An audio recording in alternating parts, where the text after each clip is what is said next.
I never thought turning 30 would feel like being thrown back into kindergarten, but my mother-in-law, Diana, had a special talent for making me feel like a 5-year-old playing dress-up in an adult's world. The morning of my birthday started with such promise. My husband, Michael, surprised me with breakfast in bed, complete with my favorite blueberry pancakes and fresh coffee. But as I sat there savoring each bite, my phone lit up with Diana's name, and my stomach instantly nodded. "Happy birthday, Angela," she chirped, her voice dripping with that artificial sweetness I'd grown to dread. "We're all so excited for your party tonight. I have the most perfect gift for you." Something in her tone made my skin crawl, but I forced myself to sound grateful. "Thank you, Diana. That's very thoughtful." "Well, someone has to look out for you, dear," she replied. "We can't have any more incidents, can we?" The incident she referred to was a minor fender bender 3 months ago, completely not my fault, as the police report clearly showed. But Diana had turned it into her personal crusade to prove I wasn't responsible enough to drive, constantly bringing it up at family gatherings and making snide comments about my reckless nature. Michael squeezed my hand as I hung up, reading the tension in my face. "Mom's just protective," he offered weakly. "She means well." Protective. I couldn't help but laugh. "Michael, she sent me a children's cookbook last week because she doesn't trust me to feed you properly." He winced, remembering how his mother had attached a note saying, "Since you struggle with adult recipes, dear, let's start with the basics." I've been a professional chef for 8 years. The party was set for 6 p.m. at our house, and I spent the morning preparing, trying to prove I could host a perfect adult gathering.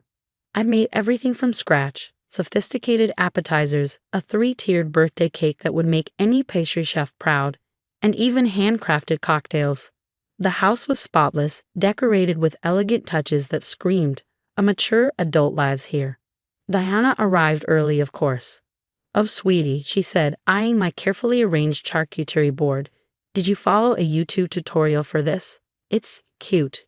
She immediately began rearranging everything, humming under her breath. "Let me fix this before the real guests arrive." I bit my tongue so hard I tasted blood. Michael was in the garage getting ice, conveniently missing another of his mother's subtle jabs. The guests started arriving at 6, Michael's sisters, Emma and Kate, his aunt and uncle, several close friends. Diana held court in the living room, telling everyone who would listen about how I'd almost killed myself in that fender bender, and how worried she was about my developmental delays. Finally, it was time for gifts. I sat in the center of the room, trying to maintain my dignity as Diana insisted everyone watch me open presents just like when Michael was little. Each gift was lovely: a vintage wine from my best friend, a spa day from Michael's sisters, a beautiful leather handbag from my husband. Then Diana stepped forward, hauling a massive wrapped box. "I saved the best for last," she announced, her eyes glittering. "Something every child, young person, needs." The room went quiet as I unwrapped the box. Inside was a car seat. Not just any car seat, a child's booster seat, decorated with cartoon characters and safety stickers. "Since you have trouble driving safely," Diana announced to the silent room, "I thought this might help. It's important to start with the basics at your level of development." I heard gasps, saw Michael's sisters exchange horrified glances. My hands trembled as I stared at the insulting gift. "Mom." Michael finally found his voice. "This is completely inappropriate." But Diana wasn't finished. She pulled out a gift bag. And to go with it, she produced a set of plastic plates with divided sections, like those used for toddlers, for when you're cooking, so you don't get overwhelmed with regular dishes.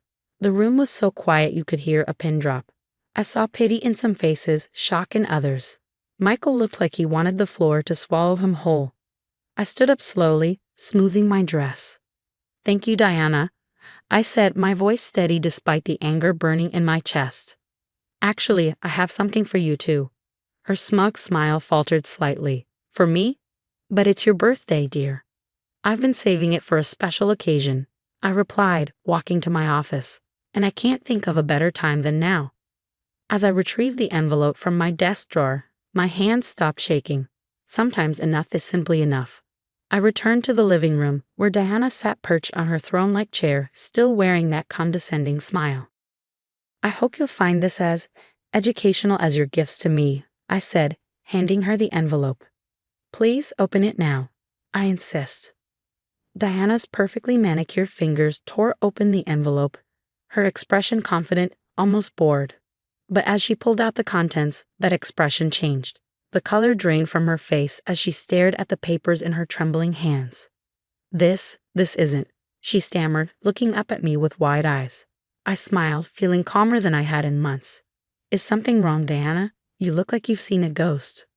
The papers in Diana's hands were crisp, official, and devastating. Every online review she'd left about my restaurant under fake names, every manipulative email she'd sent to my suppliers trying to sabotage my business, and most importantly, security camera stills showing her tampering with my car's brake lines 3 months ago, right before my reckless accident. I don't understand, Emma whispered, peering over her mother's shoulder. Mom, what is all this? Diana's hands shook so violently the papers scattered across her lap. These are obviously fabricated, she sputtered, but her face had gone ghostly pale. Angela is trying to make me look bad because she can't handle constructive criticism. I picked up one of the fallen papers. Shall I read this email you sent to my meat supplier? The one where you claimed my restaurant was under investigation for health code violations. My voice was steady as I turned to address our guests. Or maybe we should talk about how my accident happened right after I told Michael I was thinking of opening a second location. Michael grabbed the security camera stills, his face darkening as he studied them. Mom, is this you? In our garage? The night before Angela's accident? Diana stood up so quickly her chair toppled backward.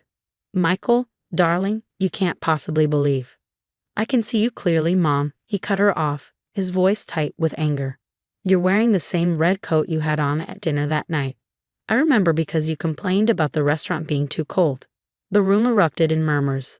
Aunt Linda moved closer to examine the photos, gasping when she recognized her sister-in-law's distinctive coat and signature movements. I've spent the last 3 months wondering if I was going crazy, I continued, maintaining my composure.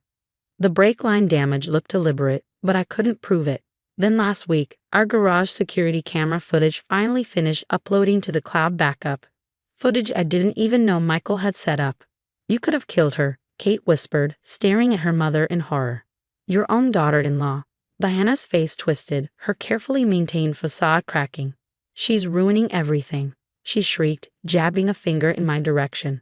Ever since she came into our lives, taking my Michael away, acting so perfect with her fancy restaurant and her cooking skills.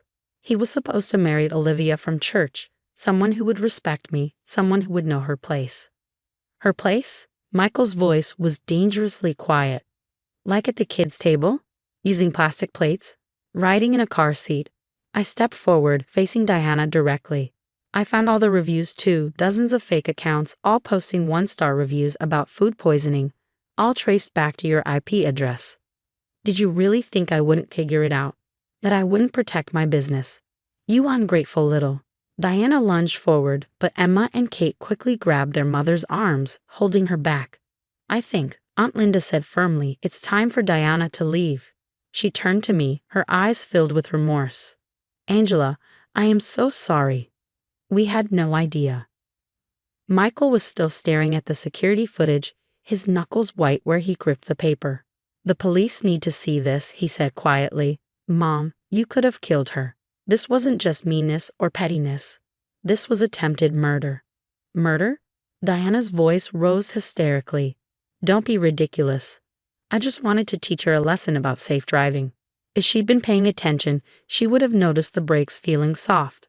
The silence that followed her admission was deafening. Even Diana seemed to realize what she just confessed.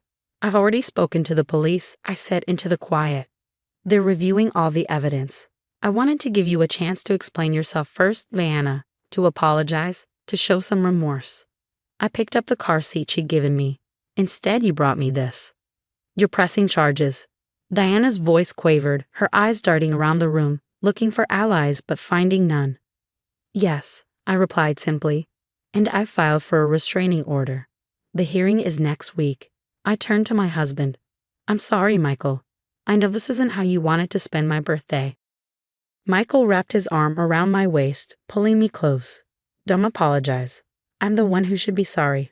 I should have seen what she was doing to you, should have stopped it years ago. The sound of sirens in the distance made Diana's head snap up. You called them already? But it's your birthday party. Actually, Emma said, her phone in hand, I called them. As soon as I saw those photos. She looked at her mother with tears in her eyes. You need help, Mom. Real help. As the police led Diana away in handcuffs, she kept looking back at Michael, perhaps expecting him to intervene. But he stood firmly beside me, his arm around my shoulders, as his mother was escorted to the waiting patrol car. After she was gone, the party guests slowly dispersed, each offering awkward apologies and stunned condolences. Emma and Kate stayed behind to help clean up, both still processing their mother's true nature. I can't believe she did all this, Kate said, carefully wrapping leftover appetizers. How long has she been like this? I exchanged glances with Michael. I think she's always been controlling, he admitted. But this level of violence, this is new and terrifying. 6 months after my disastrous birthday party, life had settled into a new normal. Diana pleaded guilty to attempted vehicular manslaughter and cyber harassment, accepting a plea deal that included mandatory psychiatric treatment. The restraining order was made permanent, and Michael hadn't spoken to his mother since that night, despite her numerous attempts to contact him through her lawyers. I was in my restaurant's kitchen, putting the finishing touches on a new seasonal menu, when Emma and Kate arrived for our weekly lunch meeting. These sister-in-law lunches had become our healing ritual, a way to rebuild family bonds that Diana had nearly destroyed. The appetizers smell amazing, Emma said, settling into what had become her regular seat at the chef's table. Is that the truffle risotto you've been experimenting with? I nodded, sliding perfectly plated portions in front of them. New fall menu item.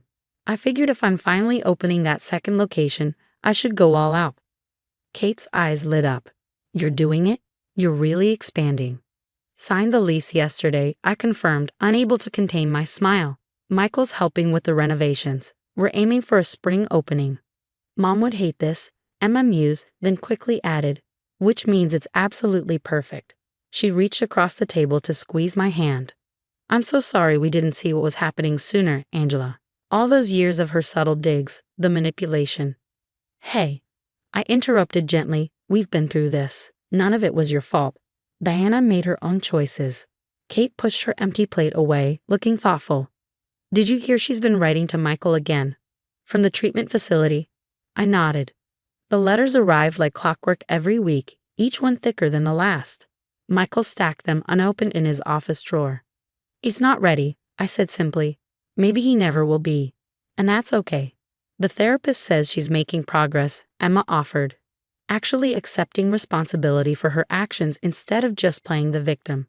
But, she trailed off, stirring her coffee. But it doesn't erase what she did. I finished for her. Nothing ever will.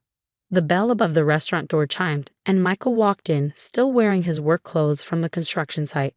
He'd taken on the renovation project for the new restaurant personally, pouring his grief and anger into creating something positive. Ladies, he greeted his sisters with quick hugs before kissing my cheek. How's the new menu tasting? Incredible, Kate assured him. The second location won't know what hit it. Michael beamed with pride, but I could see the shadow in his eyes. Today marked 6 months since Diana's arrest, and the weight of that anniversary hung heavy in the air. I opened one of her letters, he admitted quietly. The room went still. She's different. The treatment seems to be working. She actually apologized, not just for the accident, but for everything. The way she treated you, the sabotage, the years of manipulation. I took his hand, feeling the rough calluses from his work on the new restaurant. How do you feel about that? He squeezed my fingers. Confused, angry still, but also, I don't know. She's still our mother. He looked at his sisters. But she's not the same woman who raised us. Maybe she never was who we thought she was. We don't have to decide anything now, Emma said softly, or ever really. What she did, she shuddered. It changes everything. I served Michael a plate of risotto, watching as he savored the first bite. This was our new normal, family meals without walking on eggshells, honest conversations without manipulation, love without conditions. The new restaurant, I said carefully, I was thinking of calling it Phoenix. You know, rising from the ashes and all that. Kate laughed, the sound bright and genuine. Much better than Diana's karma. Which was my first choice, Michael added with a wink, and we all chuckled, the tension breaking. Later that night, as Michael and I curled up on our couch, he handed me an envelope. Happy 6-month birthday recovery, he joked, but his eyes were serious. Inside was a set of keys. The new restaurant? I asked, confused. But we already have those. Look closer, he urged. The keychain held a small silver phoenix charm, its wings spread wide. I had it custom made, Michael explained, to remind us that sometimes the worst moments in life can lead to beautiful new beginnings. I clutched the keys to my chest, feeling tears well up. We're going to be okay, aren't we? He pulled me closer. We already are. And hey, at least now we have a great story to tell at parties. About how my mom gave you a car seat for your birthday and ended up giving us our freedom instead. Through the window, I could see the stars twinkling in the night sky. Somewhere, Diana was in her treatment facility, perhaps finally facing her demons. But here, in our home, surrounded by the love of true family, the kind that builds you up instead of tearing you down, I had never felt stronger. To new beginnings, I said.